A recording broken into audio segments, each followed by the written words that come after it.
আজকে বাংলাদেশে যে জালিমরা, যে কাফিররা কোরআনের আন্দোলনকে নিষিদ্ধ ঘোষণা করল, কোরআনের রাজ কায়েম করার ক্ষেত্রে যারা বাধা প্রদান করলো, যারা কোরআনের পক্ষে কথা বলে তাদেরকে যারা নিষিদ্ধ করলো, খুব বেশি দেরি নয়, সময় খুব সন্নিকটে এসে গেছে।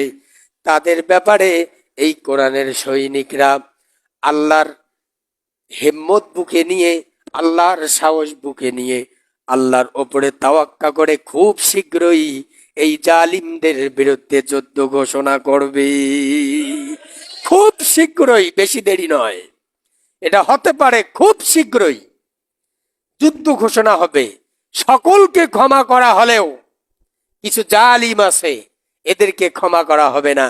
যারা টিভির পর্দায় এসে চিবিয়ে চিবিয়ে কথা বলে, আইনমন্ত্রী আনিসুল হক, এরপরে ওবায়দুল কাদের, এই বেটা কাঠমোল্লা, এই বেটা চাবিয়ে চাবিয়ে কথা বলে, আর বলে বিএনপি জামাত বৃহস্পতিবার থেকে কোথায় যাবে, এ কথা বলে। সম্মানিত ভাইয়েরা, আপনারা অপেক্ষা করেন, খুব বেশি দূরে নয়, তাদের পতন শুরু হয়ে গিয়েছে। ইতিমধ্যে তারা, তাদের এমপি মন্ত্রীরা দেশ ছাড়া আরম্ভ করে দিয়েছে। অনেকেই চলে গিয়েছে, অনেকেই চলে গিয়েছে। যেমন আন্তর্জাতিক শাহজালাল বিমানবন্দর 72 ঘন্টার জন্য বন্ধ ঘোষণা করা হয়েছে, বন্ধ থাকবে।